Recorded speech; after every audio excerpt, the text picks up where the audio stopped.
हो आज उसे रंग लो, आजादी है जिसको चाहो आज उसे रंग लो। होली का त्योहार है आया, अपरिचित से भी परिचय कर लो, अपरिचित से भी परिचय कर लो। वेलकम बैक टू मेरे प्यारे बच्चों, welcome back to my channel little star. और आज मैं आपके लिए बहुत ही प्यारी सी स्पेशल एक हिरण्यकश्यप और प्रहलाद जी की कहानी को लेके आई हूँ। तो कहानी शुरू करने से पहले सबसे पहले हम इस फुल फॉर्म पे जाएंगे। ये प्यारा सा फुल फॉर्म मैंने आपके लिए बनाया है, होली का एक नया रूप आपके लिए लेके आई हूँ। जैसे होली की स्पेलिंग होती है HOLI, तो H का मतलब होता है हेट, हेट मीन्स होती है घृणा।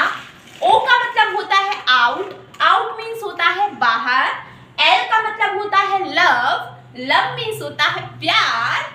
I मीन्स होता है इन, तो इन का मतलब होता है अंदर। तो बच्चों बिल्कुल सिंपल सा फंडा है कि घृणा को बाहर करो और प्यार को अंदर करो। ये है होली का फुल फॉर्म।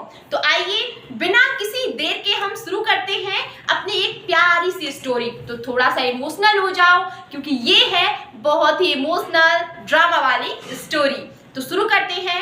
एक बार की बात है, प्राचीन काल में पुराने समय में एक हिरण्यकश्यप नाम का राक्षस रहता था। राक्षस तो आप जानते हो कैसे डरावने होते हैं और हमेशा बुरे बुरे काम करना, लोगों पर अत्याचार करना। तो ये राक्षस भी कुछ ऐसे ही था। भगवान से इतना जेलस होता था, इतना जेलस होता था कि खुद को ही भगवान बनाना चाहता था।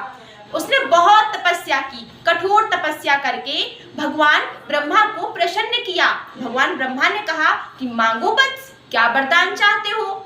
तो बस हिरण्यकश्यप ने मांग लिया उसको जो चाहिए था, अजय अमर होने का वरदान। उसने कहा कि भगवान मुझे मौत भी ना छू सके, मृत्यु मेरे करीब भी ना आ सके, मुझे कोई ना मार सके, ना अस्त्र से, ना शस्त्र से, ना दिन में, ना रात में, ना दोपहर में, ना सायकाल में, ना अंदर, ना बाहर, ना जानवर से, ना इंसानों से, मैं किसी से भी मर ना सकूं। कोई भी इस दुनिया की कितनी से कितनी भी ताकतवर शक्ति, कितने से कितने भी ताकतवर जीव मुझे मार ना सके। भगवान ने कहा बड़ी ही आपने इतनी सारे वरदान मांग लिए, भगवान भी क्या करते, आखिर तपस्या से प्रसन्न जो हुए थे। भगवान ने कहा तथास्तु।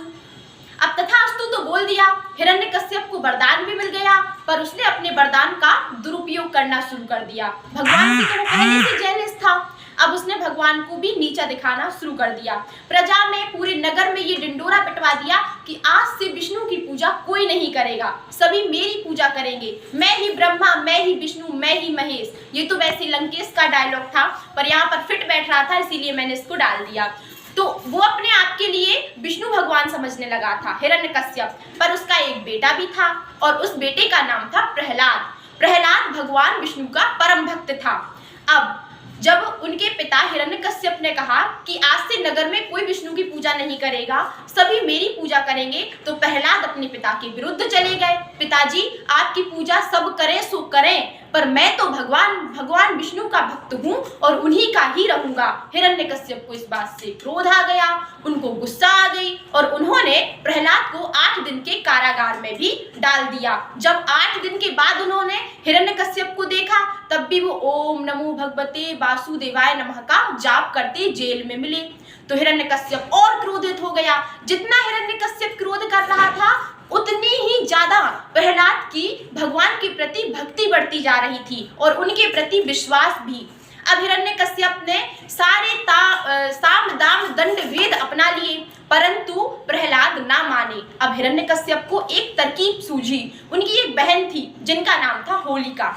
होलिका जिनके पास एक ऐसा अंग वस्त्र था जिसको धारण करने से आग या फिर आग से बनी वस्तु उनको छू भी नहीं सकती थी, इसका मतलब वो जल ही नहीं सकती थी कभी। तो हिरण्यकश्यप ने अपनी बहन मतलब प्रहलाद की बुआ होलिका को बुलाया। होलिका बहन आई। होलिका को उन्होंने कहा कि तुम्हें मेरे बेटे को खत्म करना है, उसको इस धरती से समाप्त करना है, ताकि उसके साथ साथ विष्णु का भी नाम समाप्त हो सके। होलिका तो राक्षस की बहन थी, तो बस उसके भाई का आदेश मतलब सर आंखों पर, होलिका ने उनका आदेश मान लिया। अब होलिका का जो आज दिन है, जो होलिका दहन हम जिसको हम नाम से जानते हैं, वो इसी घटना के बाद से मनाया जाता है। तो अब देखिए वो घटना क्या थी।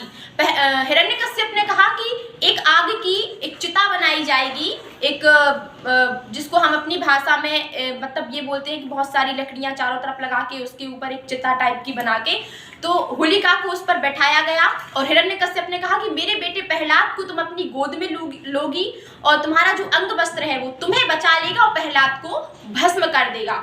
होलिका ने कहा ठीक है, पर प्रहलाद तो थे विष्णु भगवान के भक्त, वो कैसे मरते? देखना तो यही था कि आखिर क्या होता है। होलिका प्रहलाद को गोदी में लेके बैठी, पर उसका उल्टा हुआ, उसका विपरीत हुआ।